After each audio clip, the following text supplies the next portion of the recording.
Good morning. Today we are going to present the Forlorn podcast. Today's topic is grief and detachment. With your announcer Yetla Nessi Martinez and your specialist Naomi Valeria. With our production B. Luan Grajeda and me as presenter Romina Soto. Welcome to Forlorn. My name is Alanesi, but you could call me Ness. In new things, there is not only as you learn new things and as you also change, suddenly you begin to look with other perspective or at different texts to explain the same technology because even so, we are going to see some evolutionary writing about of mourning and this strength capacity for the human being to feel immense pain capable of incapacitating you to continue with your life because we evolved with that capacity of its necessary for science and it always be science never goes purpose going through this type of experience it as it is a completeness, however, they can help us to understand certain things. And well, I kept thinking a lot about this topic. I started to read some articles about this topic for the same reason, and well, I want to share with you. Well, well, um, some reflection that I got from respect, and well, I would like to start with that idea of which one because how it's possible or what is the reason why we involved with this ability to feel some may pain capable of incapacitating us us to continue with our life and well and evolutionary reading could be that. Please, Miss Naomi, give us more information on this topic. No, it's not. That we have solved it with the morning pursues the morning is the self, but rather the morning is contingent on the attachment because we as social beings which we are insisted from an evolutionary perspective we will need care from the other in the order to survive as mammals. We are useless, we are incapacitated. When we come to this world, we need the other in order to survive, and perhaps a survival mechanism will we develop this he have this attachment that we create with our caregivers initially precisely so that they don't leave us at our mercy and we end up dying enough in you leave a newborn baby. At their mercy will they that it will die even the babies winning you call establishing our cause as a demand like I don't leave me here I am come a call. I need you. And the hormone or neurotransmitter associated with attachment there are two. Oxytocin. The main one is the one produced every time you are in bed with your partner. Oxytocin is produced because this hormone is precisely the one charged of creating the bond with other different types of attachment. We can say that there is a keenness of spectrum of attachment where depending on how our relationship is with our first caregivers, we can go back there to our first experience. Our first reaction of a deep bond depending on that relationship. Well, our point within The spectrum of attachment, not all attachment, is heavily as minimized thing. On the contrary, there are healthy consolidated attachment when a healthy relationship occurs between between the caregivers and the infant, but there are also other types of attachment purpose a little more harmful, right? When purpose there was not much attention on the part of the caregivers of whatever reason you want to call it. Purpose sometimes of attachment are produced that are a little more toxic, where they are extremely attentive, but finally, while we can observe how this spectrum works, the attachment the scores within this spectrum of attachment is that we have one, on one hand an extreme where on feels joy at a reunion with the other with whom one has that bomb from the Carabiners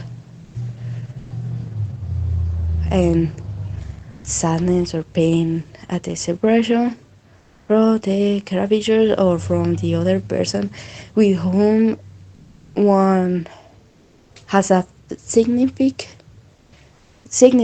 bond. Um, I mean, because of those that constitutes this spectrum or these extreme points of attachment, and we see it reflects, or for example, in the baby, in the infant, we can win the curvature in the absence. The curvature, the infant is distressed, and they call him right through the winning sorry, and there is a relief of tension at the time of the funeral.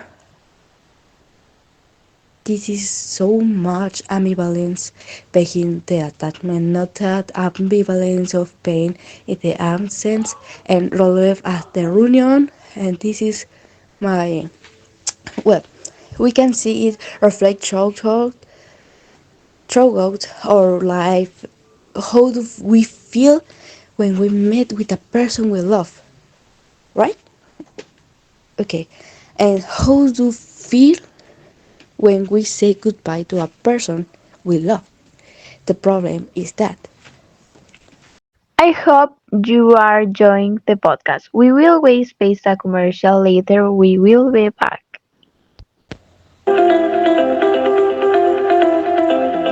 Hello, and welcome to the Los Pollos Hermanos family. My name is Gustavo, but you can call me Gus. I am thrilled that you'll be joining our team. Hi, thanks for waiting. We're back.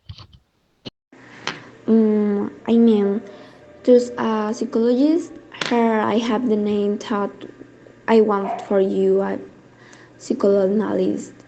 More accurately, John Bowlby, an English psychoanalyst who had precisely studied this with their different, that is to say, what the relationship between infants and their caregivers was like, and he was trying in these experiments to distinguish how the different types of attachment arose, how they were created, and he distinguished three hatred.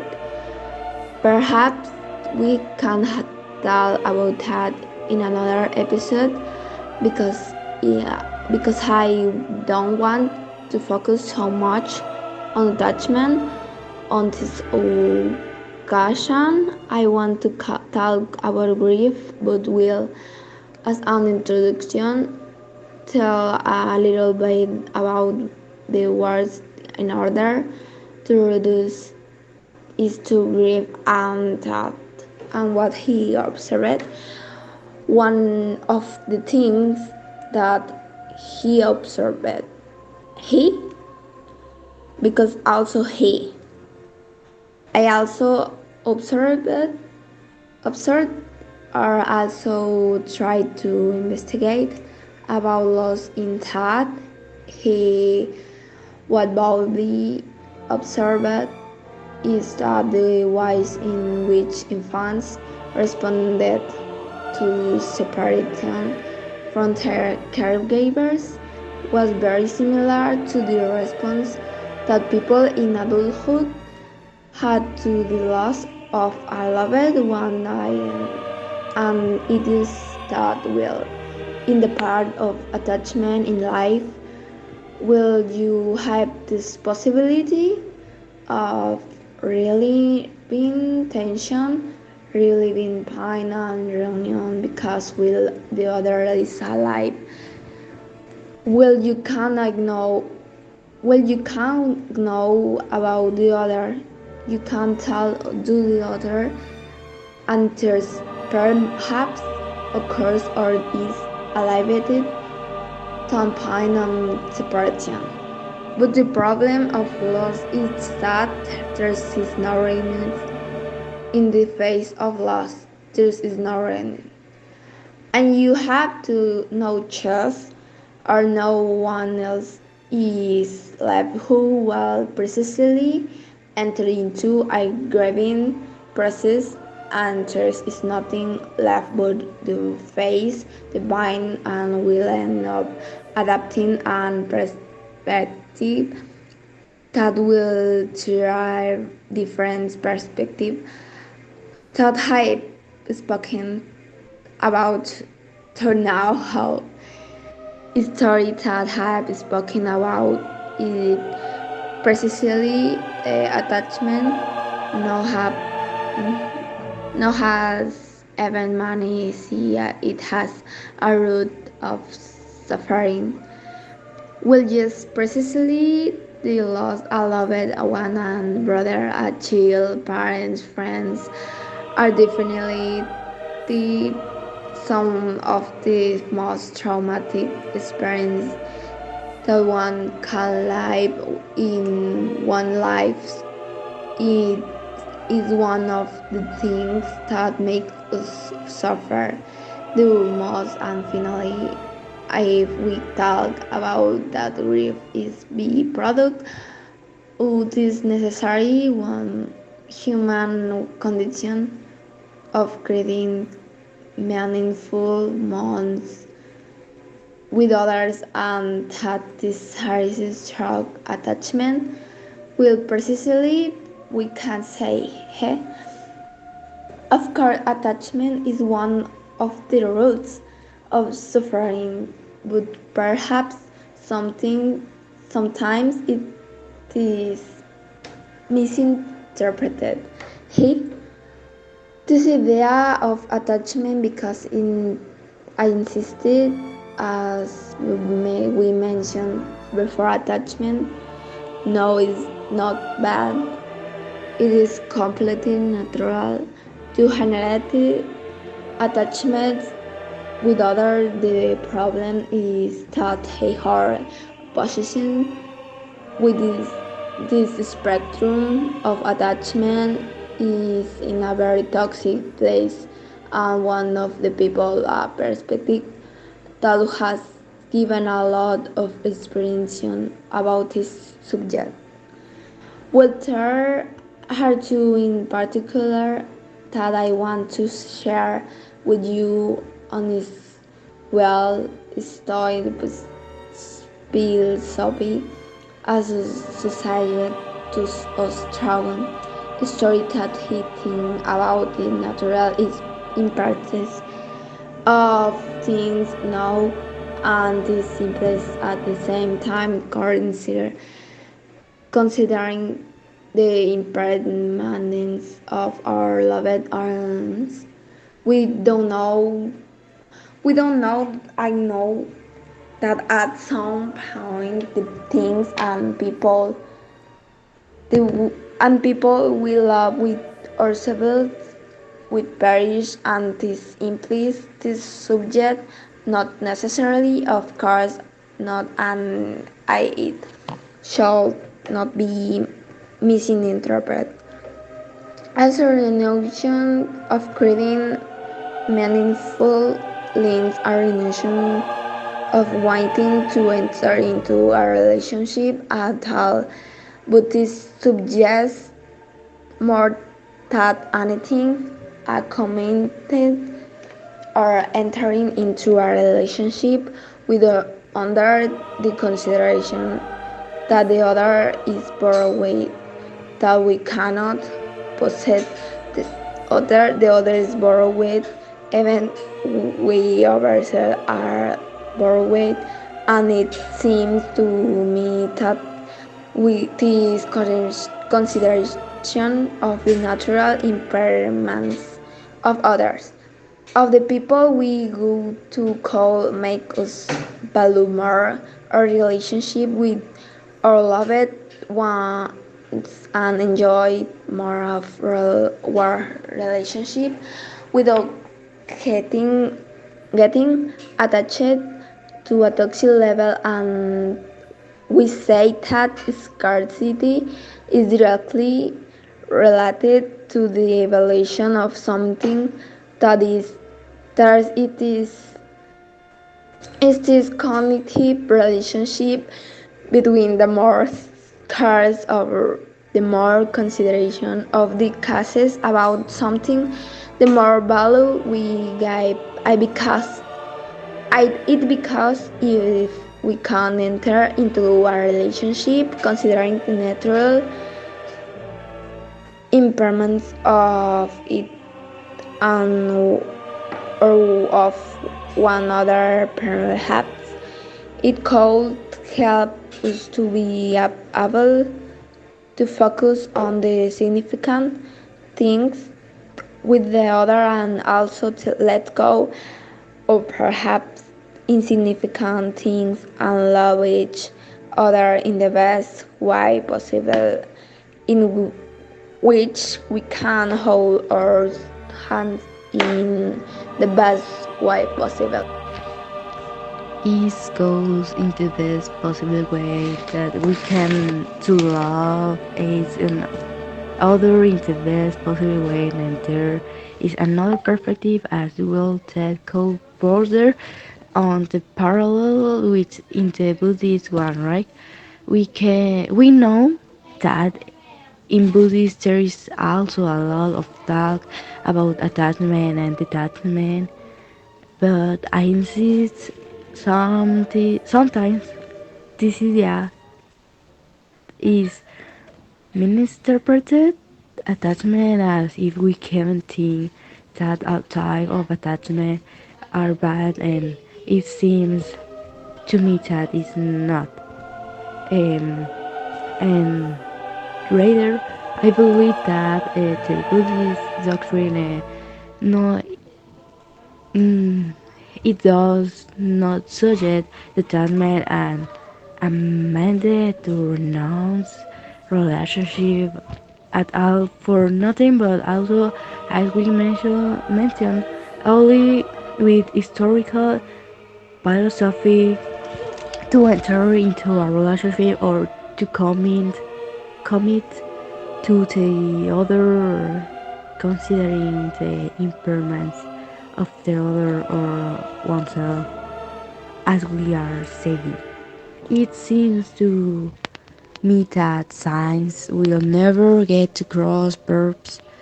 Perhaps in the entirety, this type of phenomena that we experience as human beings, but they can help us understand that many of these things, such as grief and attachment, are capacities that we developed from an evolution of billions of years ago, and this can also help you understand that we continue with that structure living in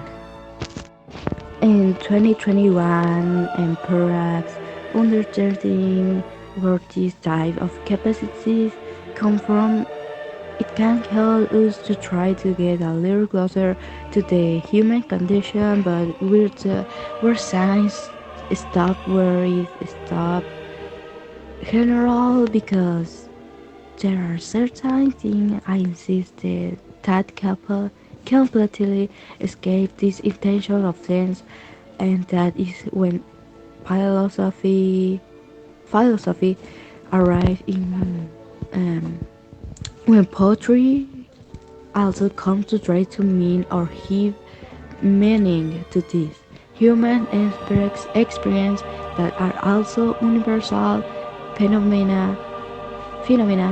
Grief is a universal human experience. Obviously, everyone experiences it in their own way, but they don't want to. Um, Obviously, everyone experiences their own way, but we don't stop at some experiential point. Making sense of the phenomena human experience that are also universal.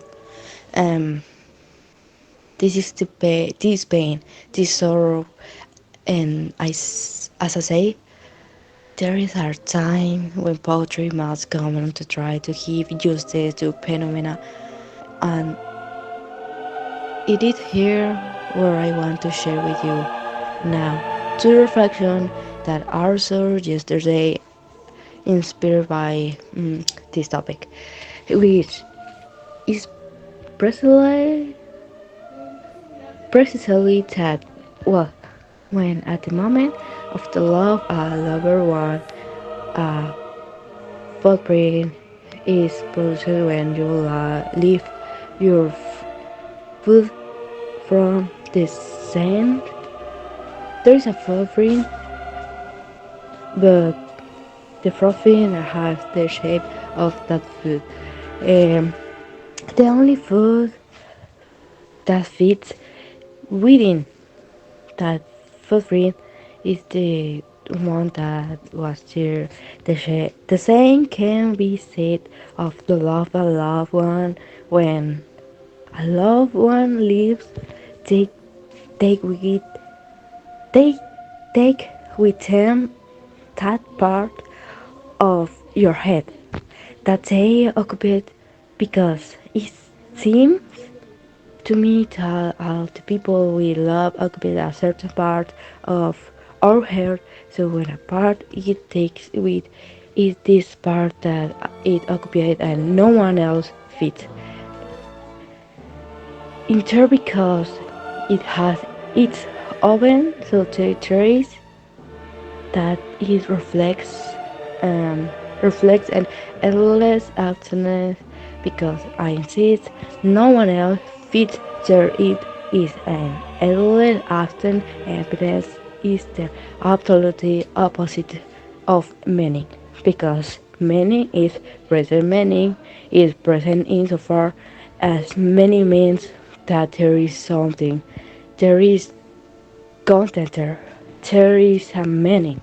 So meaning is presence, but emptiness is absent, because emptiness there is nothing. So emptiness in a certain way is the absolute opposite of meaning, and precisely that marks the beginning of a process of mourning, that in the absence of the object and in the face of the confrontation with the trace, that is to say, in the face of the confrontation with emptiness. The process of mourning is implacable succession of moments, because there are such cruel moments in it is an implacable, unstoppable, unstoppable succession of moments where we are confronted with nothingness, nothingness. That is mourning that marks the beginning of the process of the owner this owner we are confronted with ended with not not next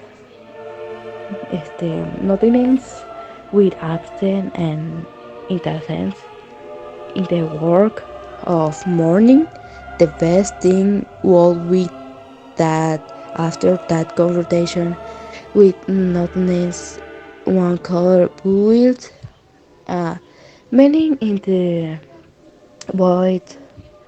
Only thing one could can be able to continue with their lives without harm and be willing to give a chance to whatever comes next. We after or during the confrontation with nothingness, one is able to build a me into the void. Um, I think it's a good way to end this office. I hope you like it.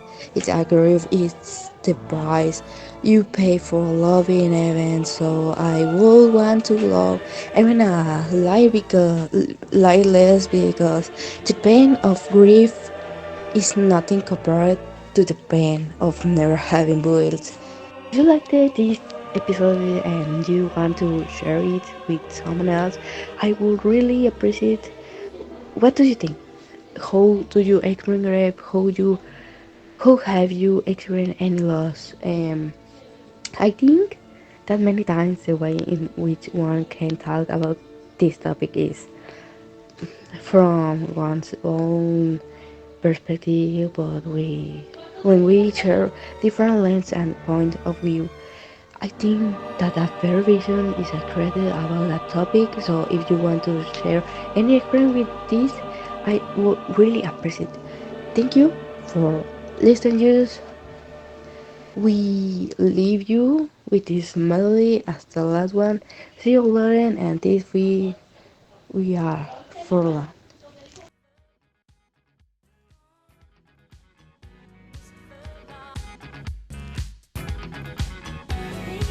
What's going on? Could this be my understanding? It's not your fault, I was being too demanding. I must admit, it's my pride that made me distant. All because I hope that you'd be someone different. There's not much I know about you. Fear will always make you blind. But the answer is in clear view. It's amazing what you'll find face to face.